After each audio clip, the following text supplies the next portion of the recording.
Hi, welcome to week 6.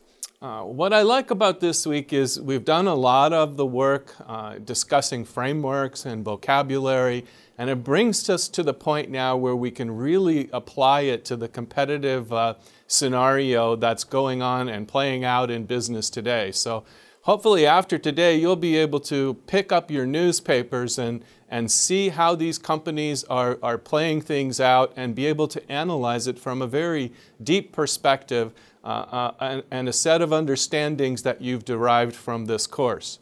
And we'll bring out some of the biggest players. You probably have some of your own favorites, and we'll discuss some maybe that you haven't heard of. So let's dig right in. First thing I want to do is go into an update of two of the companies that you've read about in your textbook. So the first is Facebook, and the next one will be Google, of course.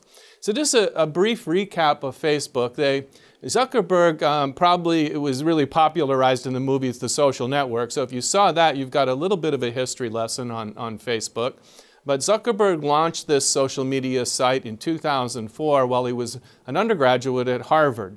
And by 2007, Facebook had about 30 million registered users. In 2008, there were a few legal battles at the time and some run-ins with different governmental entities related to privacy concerns. Facebook launched an iPhone mobile app, and in 2012, it bought Instagram for $1 billion, and about that time did an IPO at $38 per share. So that's when it became a full-fledged company, and I think many of us wished we'd have bought Facebook stock at that time. So by late 2012, the mobile platform actually had more users than the desktop platform. So that move proved to be very, very important.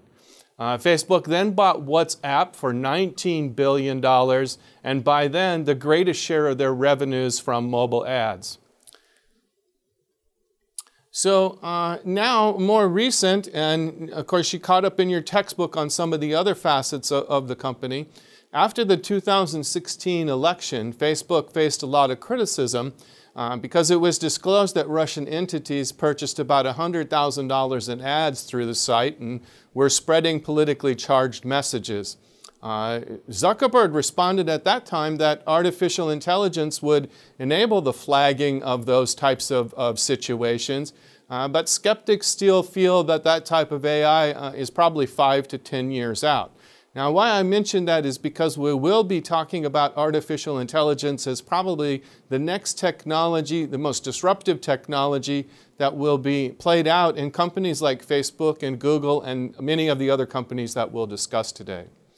Well, criticisms of the Facebook kind of intensified in early 2018 when the company revealed that Cambridge Analytica, which is a political company in the UK that was working on Donald Trump's presidential campaign, had collected data from up to about 87 million users. And of course, those users didn't know that their data was being shared with Cambridge Analytica. In spring of 2000, Zuckerberg testified in the US Senate, and then in April, a class action lawsuit was filed due to the unauthorized sharing of that user data. But all through this time period, business was just frankly booming. Net income in the first quarter of 2018 was $5 billion. That was up from $3 billion in the same quarter the year earlier. Now, probably about 1.5 billion Facebook users visit the site daily. At least that was the data as per the first quarter of 2018. So I tell you all of this because it kind of updates the circumstance and the bigger worldwide engagement that Facebook has on many, many dimensions. The era of the social network is now a fabric for society, and that certainly demonstrates the impact of information technologies on our world. So let's shift gears to Google now. Basically, Google got started by a couple of grad students at Stanford University. Their names were Larry Page and Sergey Brin, and they were working on their PhD project in about 1996. And the university's internet kept crashing. Of course, that project grew to become Google Inc. And how this came about was that the early days of the web were characterized by lots of users who couldn't really find relevant and trustworthy content on the web. So these two researchers figured out a way to navigate the web to surface the most useful web pages for any given search term. And that system at the time was called PageRank, and it really outperformed the best search engines at the time, both in speed and in accuracy in terms of finding relevant and useful web pages for a search. Well, Google incorporated in 1998. It won contracts to provide search services to Yahoo and AOL. That's America Online, which at the time, that's kind of an interesting move, because today when we look back, both Yahoo and AOL especially Yahoo, is a base competitor of Google. But it was interesting at the time because those contracts with Yahoo and AOL enabled the page ranking algorithm to, as part of executing the contracts, build more and more knowledge and helped it index the web in a way that significantly improved the Google search engine. Google then launched AdWords, which is a search advertising product whereby advertisers can display ads next to the Google search results.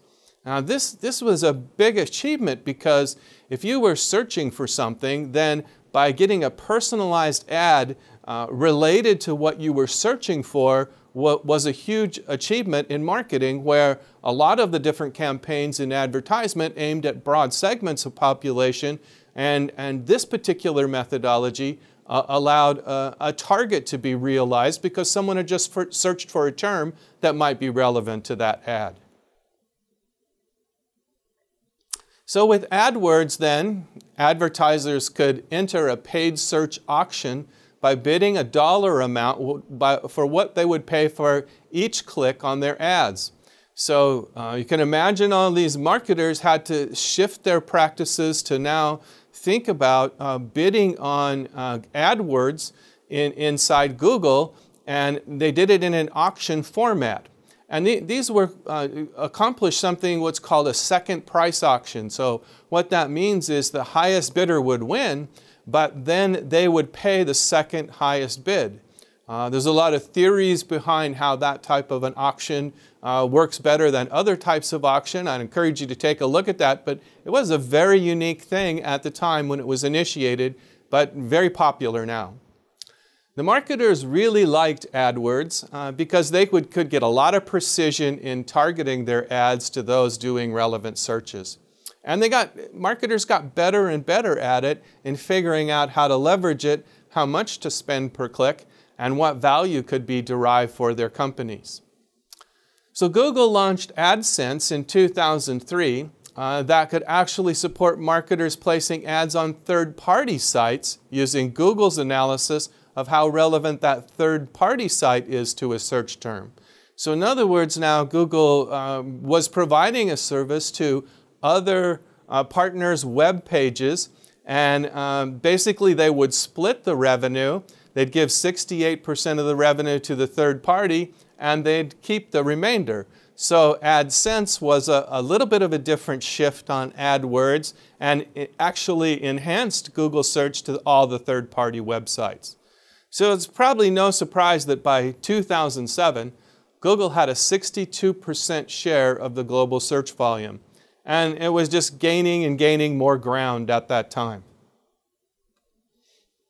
So they continued to grow, and they started offering products and services beyond that core search business. So you're probably familiar with all these. Google Gmail came in 2004, Translate in 2006, and of course, Google purchased YouTube in 2006 as well. They acquired a company that had developed online map services. They also added Google Print, which endeavored to digitize the content of pretty much every book out there. And they bought a company called Picasa for photo publishing. So Google really was expanding at that time to other services beyond its core. And a lot of those services were offered for free, and that allowed the company to build an even larger following And of course, we know now that that really impacted the network effects they had. And being the multi-sided platform they are, they were able to attract even more ads to these different venues and services where it was appropriate. So by 2011, Maps had 1 billion active users, and Gmail had 1 billion by 2015. So very, very fast and big growth. Then the services were incrementally monetized. So for example, after you started using Map a lot, and many people call this freemium, you get used to it, and now they didn't charge the end users, but they began to host localized ads. So if you were in a location, you might search for a restaurant or be looking for a particular thing, then those ads could pop up as a location-based service, and Google could monetize the selling of those local ads. And also, YouTube then began hosting video ads. So that added even more to the revenue base for Google. One of their other moves was to figure out how to get that search engine more embedded into the browser applications. So I think Google was somewhat threatened at the time in the sense that Microsoft's Internet Explorer was the dominant browser. And of course, if Microsoft opted to develop their own search engine, that could potentially disrupt Google's business. So Google got involved with the Mozilla Foundation, which actually has other search engines, to make Google the default search engine in that browser application. And that enabled them to kind of get around this potential Microsoft threat. But the other big thing that came about is Google's CEO, Eric Schmidt, basically said that as the mobile phones and tablets would become more of a gateway to the internet, Google had to make sure their search engine was on those mobile devices. And of course, now you all know that Google acquired the Android operating system. That was in 2005, and they developed their own browser at the time called Google Chrome. Now, of course, we see Chromebooks that leverage the Google Chrome browser, and we have a lot of basic Android phones, and I believe Google has a line of its own phones. I think they're called Pixel. So Google basically developed Android into this low-cost, open operating system for smartphones. Now, that really went well, but I don't want it to seem like it was a panacea. They were experimenting with some other things along the way that didn't work out so well. For example, Orkut was a social network in Brazil and India, and ultimately it just got shut down. Google Plus was launched. It's still out there. It's gained some traction, but it's really not the stellar success of some of the other Google products. So in 2015, Google reorganized into a conglomerate. And of course, we know the name of the umbrella company as Alphabet. They then spawned off subsidiaries for research and development under Alphabet. One of those is Waymo for self-driving cars. There's Verily for life science research, and X for high-risk projects. And you could take a look at that, just Google X.company, and it's kind of interesting. You'll see what Google's currently up to. So by 2018, Google had 7 major projects with more than 1 billion users: Gmail, Chrome, Maps, Search, YouTube, the Google Play Store, and Android. Just a remarkable progression to massive user bases. And of course, the last number I saw about YouTube users, in 2017, those users were watching about 1 billion hours of videos per day. So just imagine all the advertising that's being sold through these platforms by Google, and it's easy to see how the company became so successful.